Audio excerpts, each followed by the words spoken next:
হযরত Usaid ইবনে হুযাইর রাদিয়াল্লাহু তাআলা আনহু একজন সাহাবীর নাম। তিনি একদিন রাত্রিবেলা ওনার ঘরে তাহাজ্জুদের নামাজের জন্য আল্লাহর কোরআন তেলাওয়াত করতেছিলেন, সূরা বাকারা।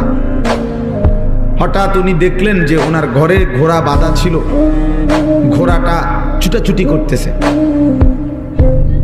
তখন তিনি নামাজ ছেড়ে দিয়েছেন,